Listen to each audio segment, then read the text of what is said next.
Olá, meus amados irmãos, tudo bem com vocês?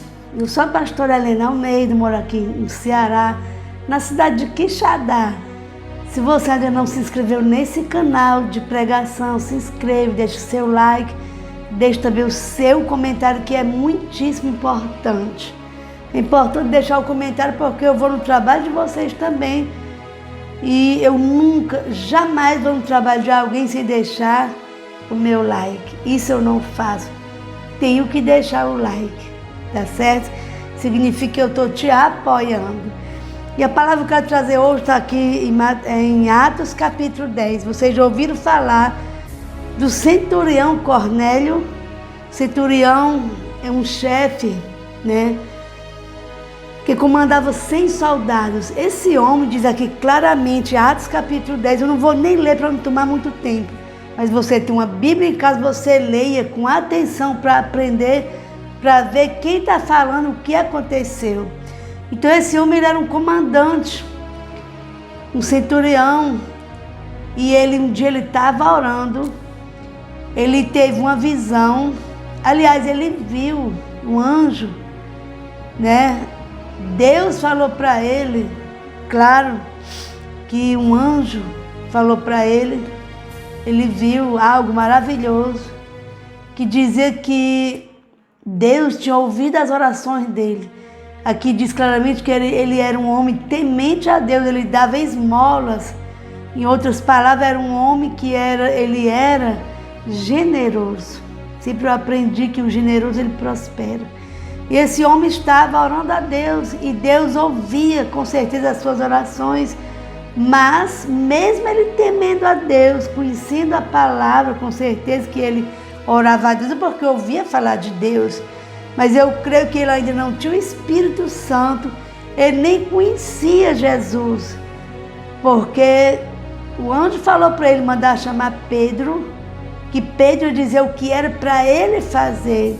Pedro também tem uma visão de um lençol vindo do céu, em outras palavras, resumindo aqui, que os judeus ele não comia, né? Eles não comiam aquilo que era imundo, como hoje algumas igrejas têm as suas doutrinas, tem alguns tipos de comida que eles não comem, né? E Pedro disse que ele não ia comer aquilo que era imundo.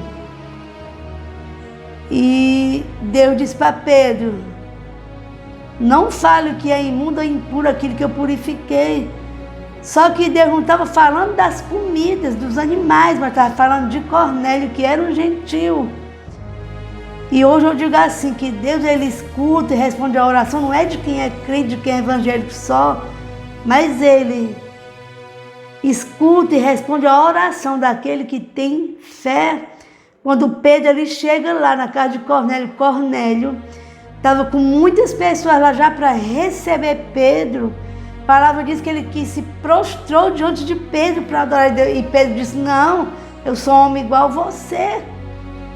Ou seja, aquele povo, a Bíblia diz aqui em Atos capítulo 10, que quando Pedro começou a falar, o Espírito Santo veio sobre aquelas pessoas e foram batizados.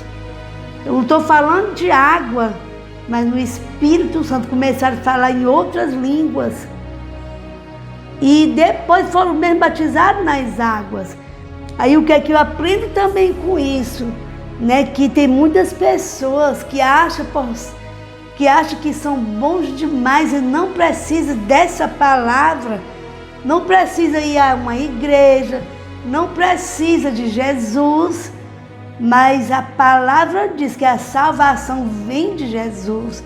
Não basta só eu conhecer a palavra, os 10 mandamentos, o Pentateuco. Eu preciso conhecer Jesus. Como é que eu conheço Jesus? Através da sua palavra. Porque que hoje muitas pessoas não querem Jesus, porque acham que servir a Deus, ser seguidor de Jesus é ruim. Não tem coisa mais maravilhosa do que nós conhecer Jesus, aquele que nos libertou, nos salvou. E Jesus é essa própria palavra que liberta. Então as pessoas precisam conhecer Jesus para serem salvas. Pastora, mas eu não fumo, eu não bebo, eu não vou para festa, eu não tenho intrigado, não brigo com as pessoas, ajudo as pessoas. A palavra de Deus diz, lá em Efésios, que a salvação é pela graça de Deus, através da nossa fé. Não é pelas obras, para que ninguém venha se gloriar. Então, para eu ser salva, é necessário eu reconhecer que eu sou pecadora e que eu preciso de Jesus.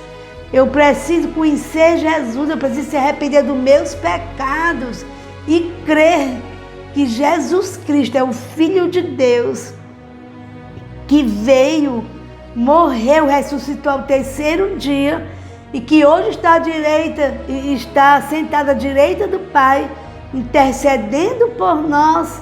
Mas lá em João 14, ele mesmo disse: não se turbe o vosso coração.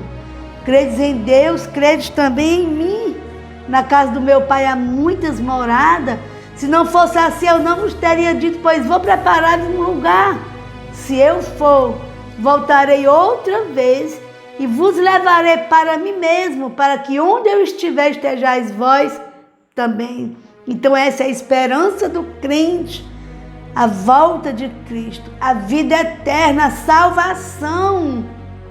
Tá certo? Então nós temos que se arrepender dos nossos pecados. Somos pecadores, somos falhos. Deus é grande e é misericordioso. E nós devemos sim reconhecer que temos falha. E que todo dia a gente deve reconhecer que Deus é grande, mas que nós somos os seus filhos. Através da pessoa linda, querida e amada Jesus Cristo, o Filho de Deus, onde diz lá em João 1,12, que todos quantos receberam tiveram direito de ser chamados filhos de Deus. Se você crê que você é filho de Deus, porque você recebeu, creu na palavra, recebeu Jesus como seu único e suficiente Salvador. Essa é a nossa esperança, Jesus Cristo. Esperamos pela volta dele, temos certeza que ele vai voltar para buscar aqueles que creem. Amém? Deus nos abençoe, em nome de Jesus, e medite nessa palavra, tá certo? A palavra de Deus. Amém?